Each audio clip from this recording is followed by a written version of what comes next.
नमस्कार, मैं हूं आपके साथ इश्तियाक अहमद और आप देख रहे हैं आर्य न्यूज। स्वागत है आपका हमारे राजस्थान में। रुक करेंगे राजस्थान की तमाम खबरों की तरफ। पीएम मोदी के बजट पर दिए गए वक्तव्य को मुख्यमंत्री अशोक गहलोत ने वास्तविकता के उलट बताया है और गहलोत ने कहा कि बजट को अमृतकाल का बजट कहे या कुछ और, उससे ये सच्चाई नहीं बदलने वाली कि बीजेपी की नीतियों के कारण देश हर पैमाने पर पिछड़ रहा है और अर्थव्यवस्था की हालत खराब हो चुकी है और वहीं बेरोजगारी बढ़ रही है और उद्योग धंधे बड़ी संख्या में बंद हो गए। फ्यूल और जरूरी सामान की कीमतें आम आदमी के लिए बोझ बन गई है। और इसके अलावा गहलोत ने आगे कहा कि प्रधानमंत्री मोदी बजट को युवाओं, मध्यम वर्ग, गरीबों, किसानों के हित का बता रहे हैं, जबकि बजट में इनके लिए कोई ठोस प्रावधान ही नहीं है। और वहीं भारत कृषि प्रधान देश है और ये पहला ऐसा बजट है जिसमें किसानों को कुछ भी नहीं दिया गया। जहां एनडीए के शासन में गरीबी बढ़ रही है और वहीं सरकार ने बजट में जनता के कल्याण की किसी योजना का ऐलान नहीं किया। और वहीं गहलोत ने आरोप लगाया कि कोरोना में गरीबों को राहत देने वाली यूपीए के वक्त की मनरेगा स्कीम का बजट ही घटा दिया गया है और मनरेगा का बजट भाषण या मोदी जी के वक्तव्य में कोई जिक्र तक नहीं किया गया। और गहलोत ने आगे कहा कि एनडीए सरकार अगले 25 साल की प्लानिंग की बात करती है, लेकिन ये नहीं देखती कि आज की नीतियां मजबूत होंगी तभी भविष्य भी बेहतर होगा। और वहीं बीजेपी ने देश के विकास को हर दिन पीछे ले जाने का काम किया है और एनडीए की गलत नीतियों का रिजल्ट आने वाले समय में देश को भुगतना पड़ेगा।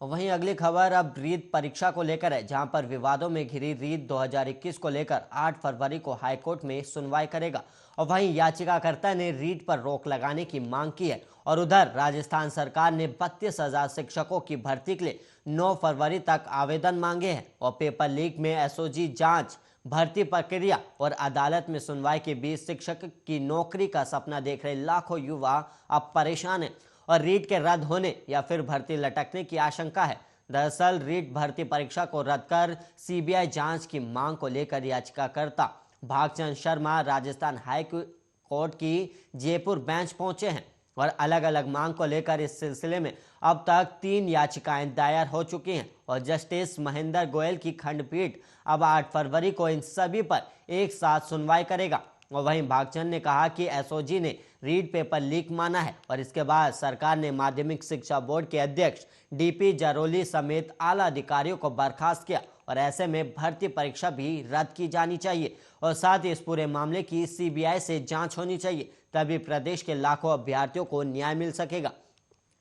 और वहीं आपको बता दें कि विवादों में घिरी रीट 2021 को लेकर 8 फरवरी को हाईकोर्ट में सुनवाई होगी और याचिकाकर्ता ने रीट पर रोक लगाने की मांग की और उधर राजस्थान सरकार ने 32,000 शिक्षकों की भर्ती के लिए 9 फरवरी तक आवेदन मांगे हैं। और वहीं आपको बता दें कि अगर ये भर्ती प्रक्रिया रद्द होती है तो ये लाखों युवाओं के सपनों पर दूर हो जाएंगे। और वहीं आपको बता दें कि रीट परीक्षा को रद्द करने को लेकर अब सीबीआई जांच की मांग को लेकर भी अब मांगे उठने लगी। और वहीं आपको बता दें कि रीट परीक्षा को लेकर अब तक हाईकोर्ट में 3 याचिकाएं दायर हो चुकी हैं।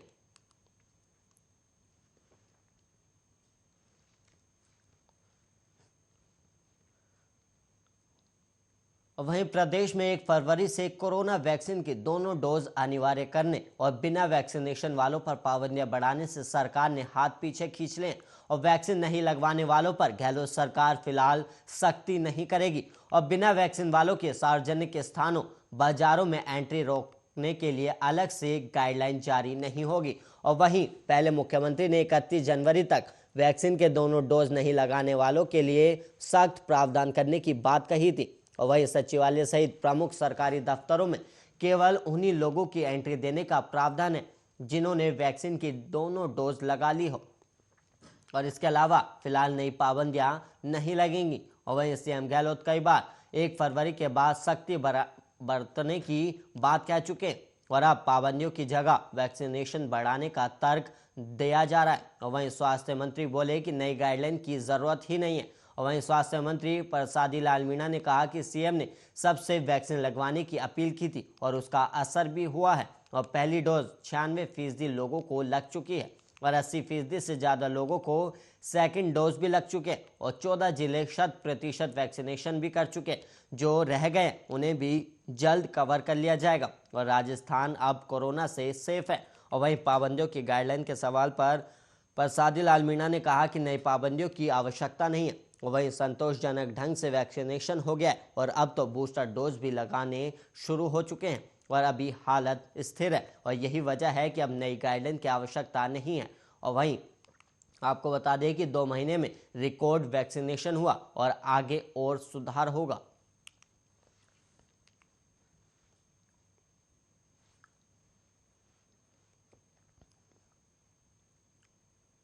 खाद्य और नागरिक आपूर्ति मंत्री प्रताप सिंह खाचरियावास उत्तर प्रदेश चुनावों में प्रचार के लिए जाते समय भरतपुर रुके और मंत्री खाचरियावास ने रीट को लेकर कहा कि सरकार रीट में हुए घोटाले की जांच करवा रही है। जांच में जिसके भी नाम सामने आएंगे उन्हें सजा दी जाएगी। और वहीं मंत्री ने आगे कहा कि रीट में गड़बड़ी की जैसे ही बात सामने आई तो मुख्यमंत्री गहलोत ने तुरंत एसओजी को जांच सौंपी और जांच मुख्यमंत्री और कांग्रेस की सरकार करवा रही है और माध्यमिक शिक्षा बोर्ड के अध्यक्ष को बर्खास्त किया गया और सरकार ने साफ कहा कि हर गलती कीमत मांगती है और किसी को नहीं बख्शा जाएगा। और रीट के मामले में जांच कांग्रेस भी करवा रही है और वहीं आरोपियों को पकड़ा भी जा रहा है। और वहीं बीजेपी के नेता दिल्ली में जाकर अमित शाह से कहते हैं कि हम सभी चुनाव हार गए और राजस्थान में कांग्रेस ही आसानी से तो हारेगी नहीं, इसलिए कांग्रेस को बदनाम करने के लिए षड्यंत्र तैयार होता है कि कांग्रेस सरकार को बदनाम करो चाहे मुद्दा कुछ भी हो। और पहले भी इस तरह के कई मामले आते हैं थे कि लेकिन कोई सरकार इतनी सख्ती नहीं बरती थी और पहली बार कांग्रेस सरकार सामने आई है और मुख्यमंत्री खुद मैदान में उतरे और बीजेपी की सरकार में कई नकल के गिरोह पकड़े गए लेकिन कार्रवाई कभी नहीं हुई और कार्रवाई पहली बार हुई है और अब सिर्फ बीजेपी आंदोलन कर रही है और वो भी इसलिए क्योंकि 3 सालों में ये भीड़ नहीं जुटा पाए। और मंत्री ने आगे कहा कि रीट गड़बड़ी में किसी मंत्री का हाथ नहीं हो सकता। बीजेपी अगर इस बात को कहती है तो बीजेपी का काम यही संदेह बनाना है। और वहीं जरौली की गिरफ्तारी को लेकर मंत्री ने कहा कि जरौली की गिरफ्तारी मुख्यमंत्री अशोक गहलोत और एसओजी तय करेगी क्योंकि मुख्यमंत्री ने एसओजी को फ्री हैंड दे रखा है जिसके कारण अधिकारियों की बर्खास्तगी हुई है और इस पाप में जो भी शामिल है उसे छोड़ा नहीं जाएगा। और वहीं आरोपियों को सजा दिलाने के लिए पूरा दम लगा देंगे।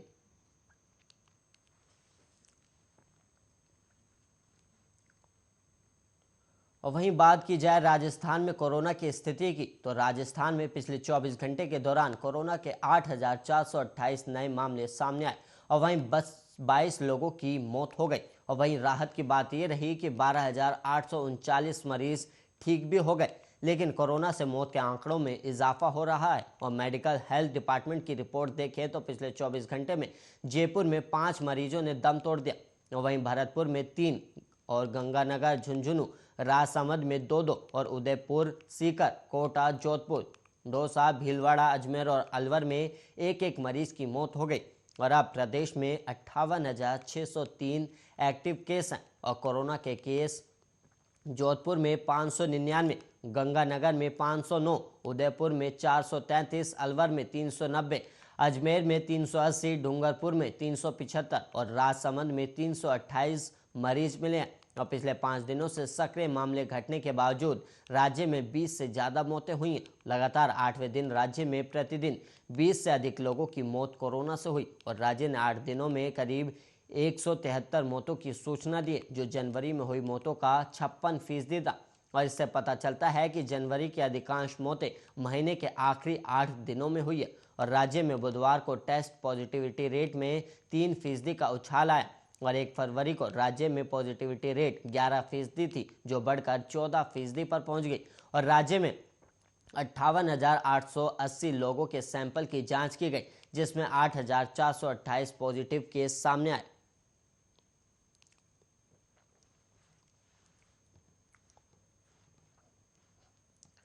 घर में अकेली देखकर 4 साल की मासूम से रेप करने का मामला सामने आया है और आरोपी बालिका का रिश्ते में मामा लगता है और पुलिस ने आरोपी को हिरासत में ले लिया है और बच्ची को अस्पताल में भर्ती कराया गया। और मामला जालौर जिले के कोतवाली थाना क्षेत्र के एक गांव का है और पुलिस के अनुसार बुधवार को आरोपी देवावास निवासी नारायण मेघवाल पीड़िता के पिता के साथ ही घर पर आया था और खाना खाने के बाद पीड़िता के पिता घर के बाहर बैठा था, जबकि मां सामान लेने दुकान पर गई थी और मासूम को अकेला देखकर आरोपी मामा ने रेप कर दिया और चिल्लाने की आवाज सुन पिता दौड़कर पहुंचे तो आरोपी वहां से फरार हो गया और परिजनों की रिपोर्ट पर पुलिस ने पोक्सो में मामला दर्ज कर जांच शुरू कर दी। और वहीं एएसपी डॉक्टर अनुकृति उज्जैनिया ने बताया कि मासूम को अस्पताल में भर्ती कराया गया और थानाधिकारी अरविंद कुमार के नेतृत्व में गठित टीम ने बुधवार रात दबिश देकर आरोपी को हिरासत में ले लिया है। और वहीं कलेक्टर एसपी पहुंचे अस्पताल। घटना की सूचना के बाद collector Namrata Vishni, SP Harshvardhan Agarwal, ACP doctor Anukriti Ujjainia, DSP Himmat Charan, थानाधिकारी अरविंद कुमार समेत अस्पताल पहुंचे और कलेक्टर और एसपी मासूम के स्वास्थ्य समेत पूरे मामले की मॉनिटरिंग कर रहे हैं और पुलिस ने भी मासूम का मेडिकल कराया और वहीं बताया जा रहा है कि उसके स्वास्थ्य में सुधार है।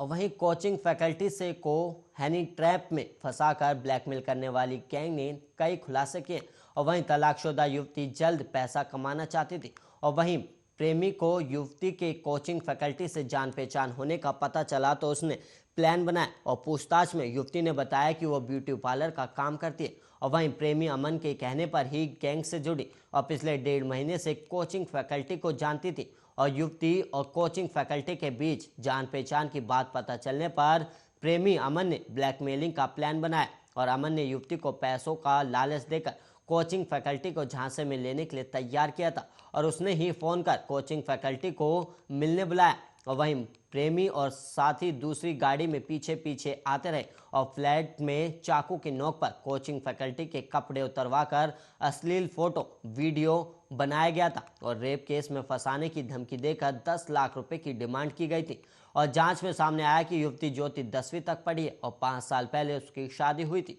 और पति से विवाद के चलते तलाक हो गया और 4 साल से माता पिता के साथ प्रेमनगर सेकंड इलाके में रह रही थी और पति से अलग होने के बाद उसकी अमन से दोस्ती हुई और प्रारंभिक जांच के अनुसार इस प्लानिंग में युवती के साथ 5 युवक शामिल थे, जिनमें से विज्ञान नगर पुलिस ने युवती समेत 2 युवकों को गिरफ्तार किया है और अमित समेत 3 युवक अभी भी फरार हैं और सभी युवक बदमाश प्रवृत्ति के हैं।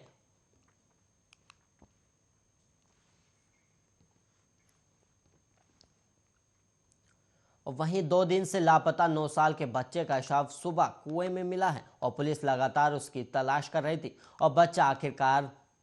पड़ोसी युवक के साथ देखा गया था और वहीं शक होने पर पड़ोसी को हिरासत में लेकर पूछताछ की गई और पहले गुमराह करता रहा और बाद में शव कुएं में पड़ा होना बताया और बेटे की मौत के बाद मां का रो रो कर बुरा हाल हो गया और विधवा मां का इकलौता बेटा ही सहारा था और लोगों ने कलेक्टर पर हंगामा कर आरोपी को फांसी देने की मांग की है।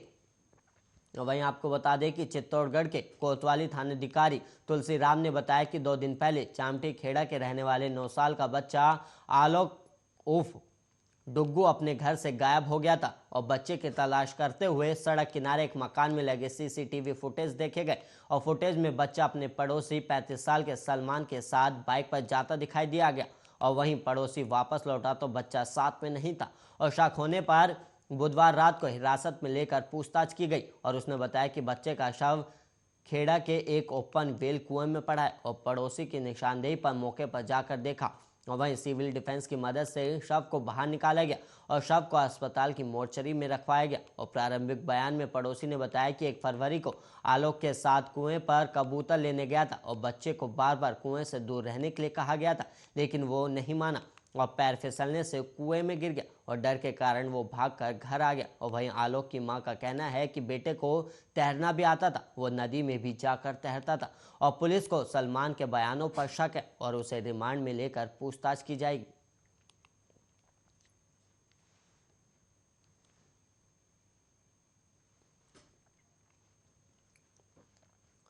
राजस्थान में गुरुवार को एक बार फिर मौसम में बदलाव हो गया और बूंदाबांदी भी हुई और प्रदेश के उत्तरी हिस्से में आज पश्चिमी विक्षोभ का असर भी शुरू हो गया। गंगानगर, हनुमानगढ़, चूरू, झुंझुनू में सुबह बादल छाए रहे और वहीं इन जिलों में बुधवार रात बूंदाबांदी भी हुई और ऐसे में दोबारा से सर्दी बढ़ सकती है और प्रदेश के जयपुर, अजमेर, जोधपुर, भरतपुर, उदयपुर और कोटा संभाग में आज मौसम साफ है। जयपुर में सुबह से धूप निकलने के साथ ही सर्द हवा भी चल रही। हालांकि उदयपुर, जयपुर, जोधपुर, करौली, फतेहपुर समेत अधिकांश शहरों में रात का न्यूनतम तापमान 9 डिग्री सेल्सियस तक बढ़ गया था। और मौसम विभाग की माने तो पश्चिमी विक्षोभ का असर आज अलवर, दौसा, भरतपुर जिलों में भी देखने को मिल सकता है, जहां बादल छा सकते हैं। और वहीं जयपुर मौसम केंद्र के मुताबिक 4 फरवरी को अलवर, भरतपुर, धौलपुर समेत आसपास के क्षेत्र में बादल छाने के साथ बूंदाबांदी भी हो सकती है। और वहीं 5 फरवरी से प्रदेश में मौसम साफ रहेगा, लेकिन सर्द हवाओं का असर बढ़ जाएगा। और वहीं मौसम विभाग ने 5 फरवरी को गंगानगर, हनुमानगढ़, चूरू, अलवर, भरतपुर, धौलपुर और झुंझुनू जिले में घना कोहरा पड़ने की चेतावनी जारी की है और इन जिलों में कोहरे का अलर्ट भी जारी किया गया है।